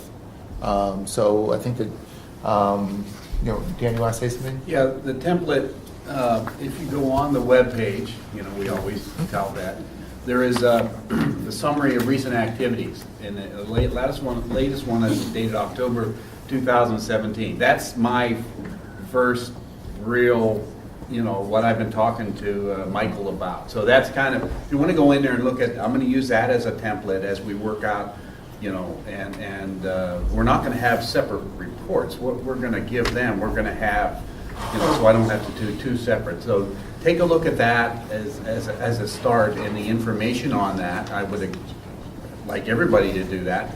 And then some suggestions. I'm more than happy to get some suggestions. We've already discussed, Michael and I have already discussed trend analysis. You won't see that in that October 2017. We have to kind of get what we're talking about, what particular wells we're going to talk about. But I fully intend that's going to be at some time made available once we have to start giving EPA that evaluation on our part and the discussions back and forth. So take a look at that, and I've already committed to the stakeholders prior to our involvement of doing that quarterly. So you'll have something called the summary of recent activities every quarter. I stated October I was going to do one right after the first of the year, and then every quarter after that. So we've talked about this in CARD, and we'll be talking about it at the CARD meeting tomorrow too, about having a central repository for all the information, not just the data and not just the DEQ's information, but information that comes from other stakeholders and from other sources. And to have a central entity, whether it's the library, whether it's the EPA, whether it's the county, wherever it is, it's got to be able to be picked up and moved if that entity goes away in 100 years. We got to be able to keep that repository in place. So that's one of our challenges, is how to do that, how to integrate the information that we have to rely on the DEQ to provide us, how we can integrate information from all the other stakeholders, like all the township properties that have wells, which are not on the maps that you were provided. We need to have a more complete picture of what reality is going forward, all the way back to going back to the past, to recreate what we can, how we got to this point, what we're doing currently, and all of the information that's coming into the future, and have that in one indexable, accessible repository that all the stakeholders can use. So that's one of my goals. And I think CARD is the normal entity to do that, because we already have resolutions from all the local governments to participate in CARD. The municipal group meets, quarterly or something like that, so they can weigh in with their inputs. But for the time being, I'm planning on transferring a lot of the trove of information I've developed under SRSW to the CARD site, so that it'll be more official, let's put it that way, so that as a starting point. I'm willing to work with you to help work out this monthly, quarterly communication as people weigh in with their ideas, to keep the dialogue going with the EPA, and maybe a new kind of demonstration project for the EPA to undertake. They can use this at other sites, because I think, I don't know about you, but I got a feeling this site has more information among the community than most of the sites that you encounter. Sorry, my voice broke. Maybe a little bit of water. As a project manager, I've worked on a number of sites, and certainly this has a very involved public. I've worked on other sites with very involved publics too. Wouldn't necessarily want to rank it in that point in time. Roger, very much appreciate. I'm kind of making a couple of managing expectation statements here, because we're getting close to running out of time. I very much appreciate your idea of working and helping, assisting EPA in bringing together the different ideas that need to therefore be tracked. I have to be very careful in that not inadvertently creating an EPA spokesperson. No, more so creating an EPA spokesperson who's not EPA. And then there would be statements that were then potentially attributable to EPA that were not actually made by EPA. So it's just in terms of being very specific in communication. Right, the source of the material has to be identified. So I need to think that through a little bit, but it's something I am going to think through and see how that might work, because I do think there's a really important, I think what Roger brought up is incredibly important, and other folks have, see what other people are bringing as far as concerns, and seeing how they then kind of get into these quarterly reports and semi-annual reports, and then kind of come back out to the public. Dan and I and our management put together the idea of these quarterly and semi-annual reports relatively recently. And sitting around this table here, I am seeing the volume of information that needs to go into them. So I'm gonna work with MDQ, work with all of you folks too, to try and get that in there, necessary information as quickly as possible. So I'm going to ask for a little bit of patience from people, just in terms of getting everything into these reports so that we can track them. We'll certainly be able to make our best attempt to get everything into those quarterly reports with the first one. Dan had set the goal of having it be in January. We're going to start compiling stuff and see where we are in January. It's going to be a work in progress, realize that January 1 won't have a big halo above it. Exactly. Thank you. That's a good way to put it. I fully expect comments back like this as each one comes out. Hey, what about this? You forgot that. That's why I'm saying it's going to be a work in progress. Take a look at my October 1. That's kind of a shell that I started. And going forward, it has to be adapted and be able to pivot. Absolutely. And do things. Yeah. I want to Can I just ask, what are we expecting to see in these reports? Well, I can give you a brief summary of what I have in there now. What I discuss is residential well sampling activities and where the results are. What I've discussed is monitoring well sampling activities and where the results are, meaning for the different months. How many monitoring wells did Gelman sample? How many did we go out and split during that quarter? Those types of things. I have in there what remediation activities, including how much groundwater, contaminated groundwater, was pumped for each of the months and discharged, and where then what link is to that results. Surface water sampling, we've done, at request, we've done some surface water sampling. We will continue to go back to these locations. Surface water sampling activities and where the results are. What's coming up? That we're planning, if some, as far as residential wells or anything else that's coming up, any investigation activities that were completed during that time frame. There's also then some of the meetings that DQ did attend, stakeholder meetings, external meetings, stuff, meetings, although I haven't done any with, put on there with the EPA, but that is what I fully anticipate of some of the communication and meetings that we've gone to, and so people can get an idea of what's going on. And then I'm sorry, I'm going to interrupt you for a second because we are getting closer to the time. Going back to Evan's point of making sure that this stuff is easily digestible, I'm going to be working with MDQ to make sure there's a context for each of these activities to be able to understand what are the exposure pathways that those activities are related to. What kinds of questions are those activities trying to address, so that when someone, a layperson who's reading these quarterly reports can better understand, what is this speaking to? How is MDQ, exploring these different exposure pathways that, mean something to them? So one of the key phrases used today was the trend analysis. Will those quarterly reports be getting into the trend analysis of here's what the data say and here's what they mean, or is that going to be at a different level of analysis? That'll be the semi-annual reports. Okay, so semi-annual. we've talked about that. That we think that's be more meaningful to put those in the semi-annual, just because the every single quarter we not necessarily see some of those trends change, but and that also involves we get more data and information from Gelman on a semi-annual basis than on a quarterly.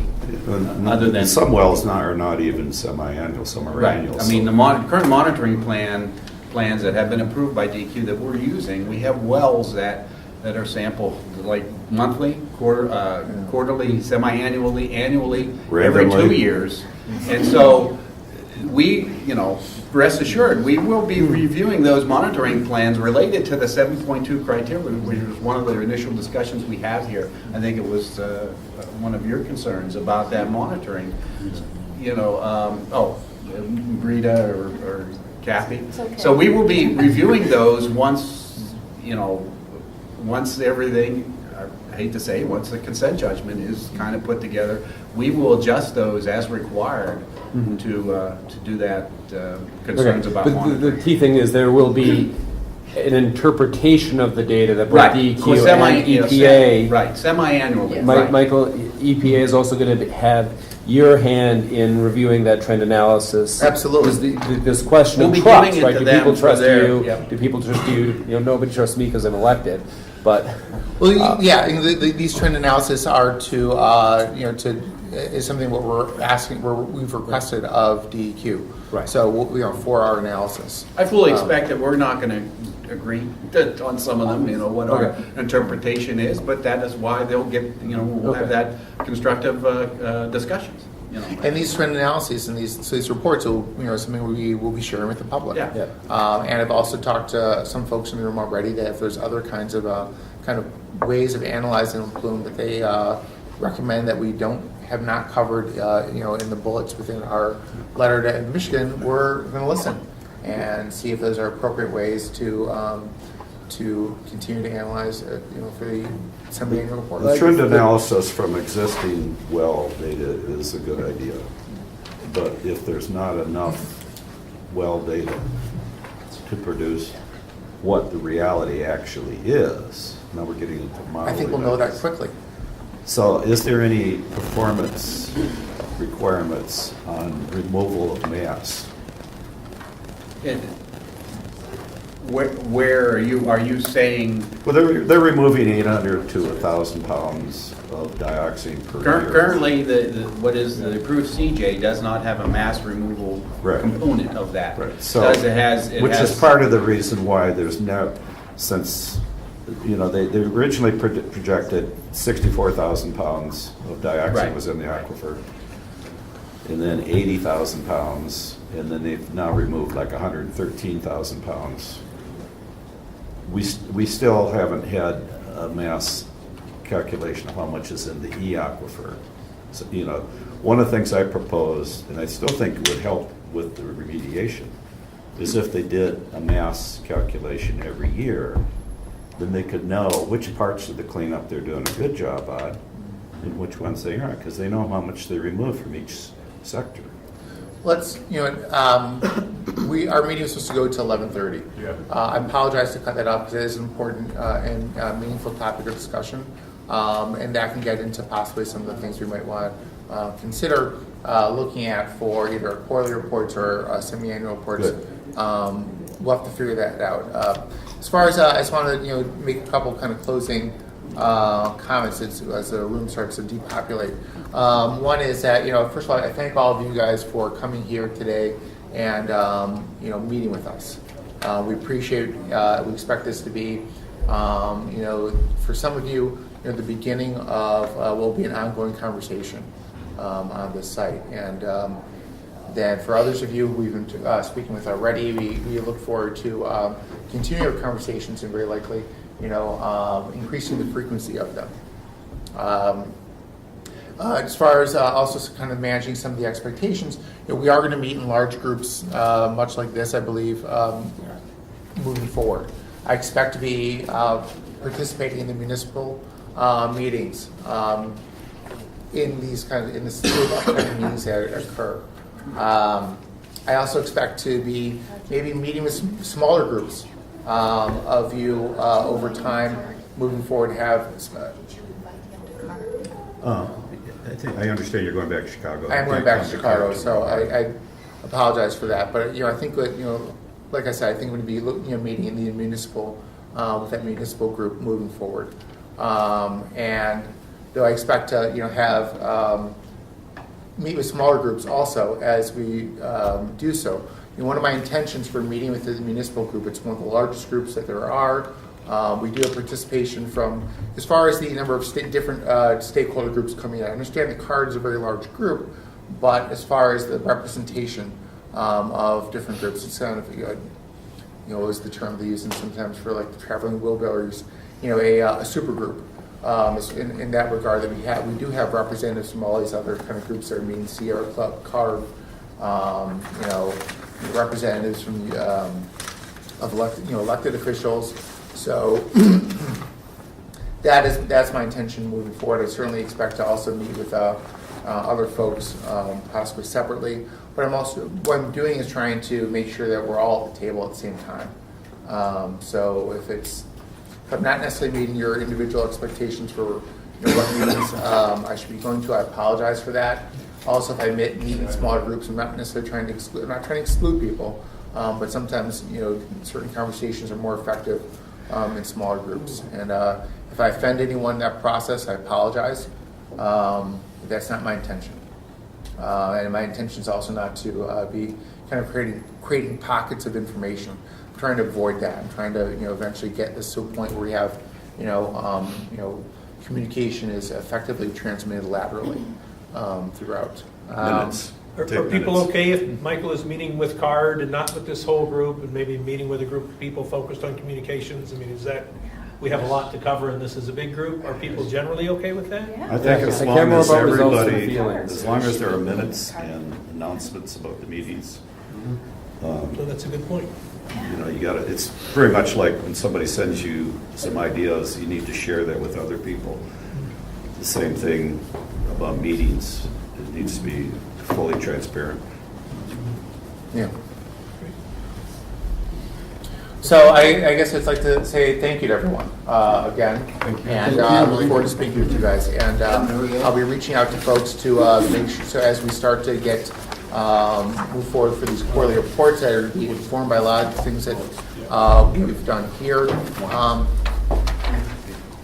I guess my first request then would be to contact me with making sure that any kinds of issues you'd like to see in the quarterly reports are brought to me. I will be working on trying to make sure we have a way of letting everyone know what has been brought to me so that everyone can see it. I apologize, it may not be immediate, but that's something I'll be working on. Well, thank you, everyone. Thank you. Thanks. Thank Have a good rest of the day.